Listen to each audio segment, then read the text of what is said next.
F hub వారి పియాన్ ద ఫ్లీ గచ్చిబౌలిలో డిసెంబర్ 15న రాహుల్ సిప్లిగంచే Oscar range live concert. For booking contact. నమస్తే, వెల్కమ్ టు సుమన్ టీవీ. నేను మీ సుమన్ టీవీ ఉషా. ప్రముఖ హీరో అల్లు అర్జున్ని చిక్కడపల్లి పోలీస్ స్టేషన్ పోలీసులు ఎవరైతే ఉన్నారో ఇవాళ వాళ్ళ ఇంటి దాకా వెళ్ళి ఆయనని అదుపులోకి తీసుకోవడం అయితే జరిగింది. అంటే ఎఫ్ఐఆర్ ఫైల్ చేశారా, దీనికి కేసుకి సంబంధించిన పూర్తి వివరాలు ఏంటో మనతో పాటు శశికాంత్ గారు ఉన్నారు, అడ్వకేట్. ఆయన అడిగి తెలుసుకుందాం. నమస్తే శశికాంత్ గారు. నమస్తే అండి ఉషా గారు. సో అల్లు అర్జున్ గారి న్యూస్ కి సంబంధించి ఒక అప్డేట్ అయితే మనం వింటూ ఉన్నాం. ఇవాళ ఆయనని అదుపులోకి తీసుకున్నారు అని వింటూ ఉన్నాం. దీనికి సంబంధించిన పూర్తి విచారణ ఏంటి, అంటే ఇది ఎఫ్ఐఆర్ని ఫైల్ చేయడం జరిగిందా, అంటే సెక్షన్స్ ఏంటి, ఏ విధంగా ఆయన అదుపులోకి తీసుకున్నారు, అసలు విచారణ ఏంటి? మన అందరికీ తెలుసు, ఇటీవల కాలంలో పెద్ద దుమారం లేపిన ఇన్సిడెంట్ ఇది. సంధ్యా థియేటర్లో premiere show Pushpa 2 pan India movie release చేస్తాం జరిగింది. 4వ తారీఖు రాత్రి ఈ ఇన్సిడెంట్ జరిగిందండి. భాస్కర్ అనే ఒక వ్యక్తి తన వైఫ్ రేవతి, కొడుకు శ్రీతేజ్ కూతురుతో పాటు అక్కడికి వెళ్తాం జరిగింది. కొడుకు చాలా చిన్నపిల్లవాడు, 10 ఏళ్ళు ఉంటుంది సుమారుగా. రేవతి 35 ఏళ్ళ వరకు ఉండొచ్చు. భాస్కర్ అనే వ్యక్తి 40 ఏళ్ళు ఉంటాడు. ఇంకో చిన్న కూతురు కూడా ఉంది వాళ్ళకి. అందరు కలిసి చక్కగా మూవీకి వెళ్దామని ప్లాన్ చేసుకొని మధ్యతరగతి వ్యక్తులు వాళ్ళు 5,000 రూపాయలు ఖర్చు పెట్టి ఆ టికెట్ 1,100 రూపాయలు బెనిఫిట్ షో అయినా కూడా కొడుకు పుష్ప ఫ్యాన్ కాబట్టి 1,100 రూపాయలు పెట్టి టికెట్ కొనుక్కొని వెళ్తాం జరిగింది. సరే వెళ్ళారు, అయిపోయింది. అక్కడ లోపలికి వెళ్ళిన తర్వాత ఒకటేసారి గేట్లు ఓపెన్ అయ్యాయి. పెద్ద పెద్ద కార్లు ఒక 4-5 వచ్చాయి. అందులో నుంచి పుష్ప అనే హీరో, అల్లు అర్జున్ హీరో పైకి టాప్ ఏదైతే రూఫ్ ఉంటుందో అది ఓపెన్ చేసుకొని పైకి వెళ్ళి ఇట్లా ఊపడం జరిగింది చేతులు. అలా అందరు జనాలు ఒక్కసారి చూసేసరికి తెర మీద కనిపించే స్టార్, అంత పెద్ద స్టార్ మాస్ హీరో ఒక్కసారి జనాల మధ్యలో కనిపించేసరికి ఉప్పొంగిపోయి ఆ క్రౌడ్ మొత్తం ఆయన పైకి వస్తాం జరిగింది. ఆ మధ్యలో ఇరుక్కున్నదే ఈ రేవతి అనే మహిళ, along with small child 10 years old Sriteja, ఎవరైతే పుష్ప ఫ్యాన్. ఈ తేజ అనే వ్యక్తి తొక్కిసలాటలో నలిగిపోతాం చూసి అది భరించలేక రేవతి అనే తల్లి ఆయనను కాపాడటానికి ఆయన మీద పడతాం జరిగింది. అందులో తొక్కుకుంటూ వెళ్ళిపోయారు జనాలు. అలా తొక్కుకుంటూ వెళ్ళిపోయేసరికి ఆమె ఊపిరి ఆడక అక్కడికక్కడ ఆమె స్పాట్ డెడ్ అయిపోతాం జరిగింది. ఆ పిల్లవాడిని హాస్పిటల్లో జాయిన్ చేస్తాం జరిగింది. ఆ తర్వాత మనం చూసుకుంటే 2 రోజుల వరకు సైలెంట్గా ఉన్నారు అందరూ. 2 రోజుల తర్వాత స్లోగా స్టార్ట్ అయింది అసలు ఏం జరిగింది అక్కడ ఏంటి అన్నది. ఇప్పుడు చూడండి, ఒక దగ్గర ఇన్సిడెంట్ జరిగి కూడా 1 week దాటిపోతుంది. అల్లు అర్జున్ని అరెస్ట్ చేస్తా అంటున్నారు, అరెస్ట్ చేయరన్నారు. అల్లు అర్జున్ గారు హైకోర్టులో పిటిషన్ వేసుకుంటాం జరిగింది, క్వాష్ పిటిషన్, నాకేం సంబంధం లేదని. సంధ్యా థియేటర్ వాళ్ళు పిటిషన్ వేస్తాం జరిగింది, నాకేం సంబంధం లేదని. మరి ఎవరికి సంబంధము అని జనాలందరూ కన్ఫ్యూజన్ స్టేజ్లో ఉన్నప్పుడు అనుకోని పరిణామం జరిగింది.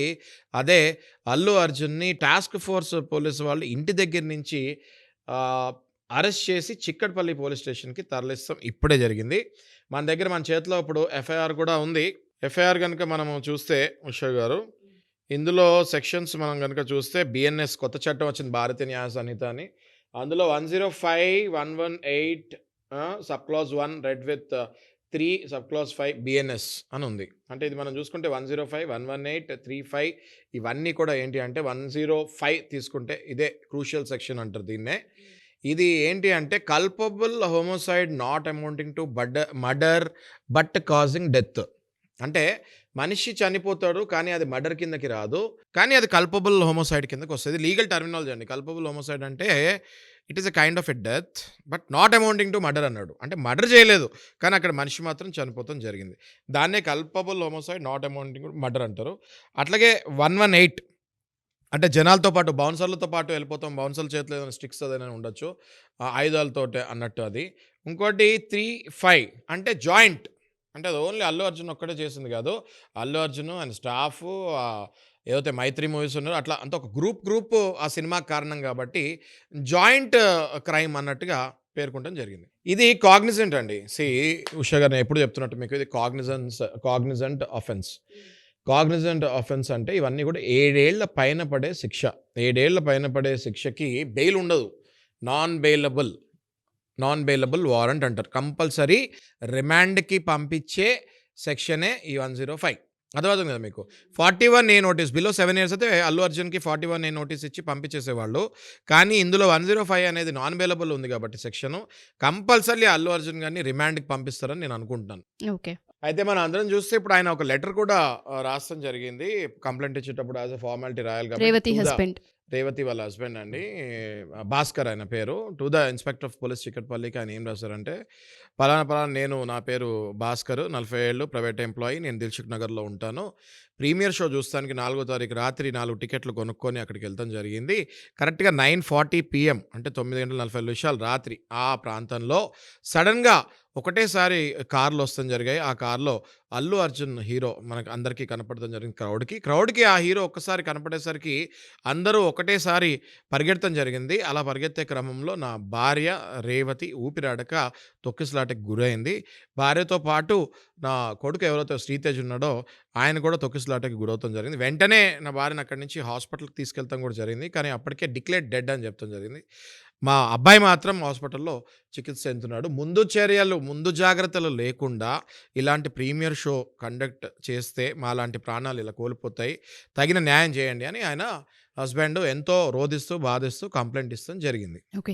కంప్లైంట్ ఒక అల్లు అర్జున్ గారి మీదనే ఫైల్ అయింది అంటారా? లేదంటే థియేటర్ యాజమాన్యం కావచ్చు, లేదంటే మీరు అన్నట్టుగా ఏదైతే పుష్ప టీంకి సంబంధించి వీళ్ళపైన కూడా ఫైల్ అయిందా? కంప్లీట్గా ఈ ఎఫ్ఐఆర్ కనుక మనం చూసుకుంటే ఇది సంధ్యా థియేటర్ ఓనర్స్ పైన, అల్లు అర్జున్ పైన, ఇంకా అల్లు అర్జున్ స్టాఫ్ పైన ఈ ఎఫ్ఐఆర్ బుక్ అవుతాం జరిగింది. ప్రస్తుతానికైతే ఆయన చిక్కడపల్లి పోలీస్ స్టేషన్లో ఉన్నారని మనం భావించవచ్చు అంటారా? ఏ విధంగా ఇన్వెస్టిగేషన్ చేసే అవకాశం ఉంటుందంటారు? నేను ఇందాక మీకు చెప్పినట్టు ఇవన్నీ కూడా నాన్ కాగ్నిజబుల్ అండి.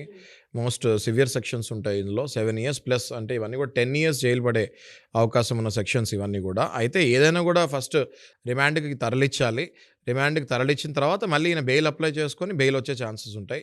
ఖచ్చితంగా ఆయనకి రిమాండ్ తరలిస్తారని నేను అనుకుంటున్నాను. సో డెఫినెట్గా చూద్దాం తర్వాత అప్డేట్ ఏ విధంగా ఉండే అవకాశం ఉంటుంది అన్నది. అండ్ దాంతోపాటు అసలు అల్లు అర్జున్ గారు దీనిపైన ఏ విధంగా యాక్షన్ తీసుకునే అవకాశం ఉంటుంది, కోర్టుని ఎలా సంప్రదిస్తారన్న వివరాలు నెక్స్ట్ ఎపిసోడ్లో తెలుసుకుందాం. థ్యాంక్ యూ శశికాంత్ గారు, thank you so much. Thank you.